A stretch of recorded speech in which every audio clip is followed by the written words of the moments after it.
Far, at least 10 candidates have launched leadership bids, and more are expected to join before the selection process gets underway later this week.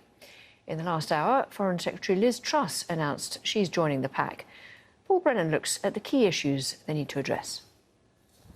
Politics is a brutal business riven with rivalries and shifting loyalties and simmering ambitions. And when the top job is up for grabs, the heat really is on.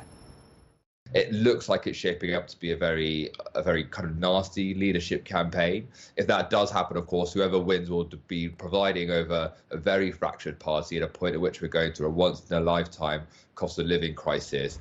The UK's next Prime Minister isn't chosen by the general public. Instead, just Conservative MPs over there in Parliament will whittle the list down, most likely to just 2 remaining candidates.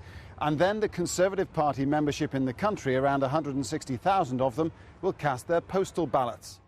A 2019 analysis found that 70% of the members are male, 56% are older than 55, and a third of them live in London and the southeast of England.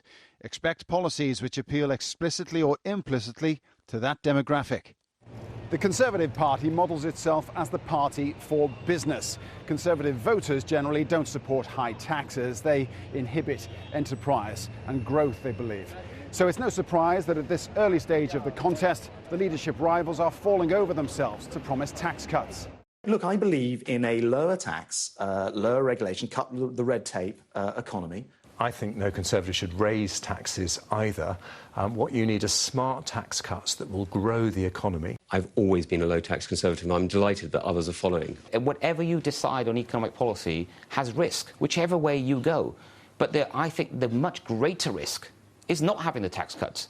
But if you're cutting taxes, how will you fund public services?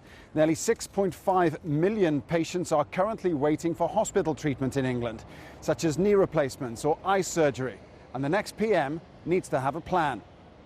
Low wage growth, big increases in energy bills and price inflation nudging into double figures have all created a cost of living crisis here in the UK, something the new Prime Minister is going to have to tackle. First and foremost, the people who are suffering the most in this country, of course, are those who are vulnerable, 2.6 million kids going hungry. You just send more cash to them directly. On the other side, you also need to have a serious programme for how we're going to fix this country and fix our problems. Remember, this is an election in which only Conservatives can vote. The other 47 million people of voting age can only watch and wait.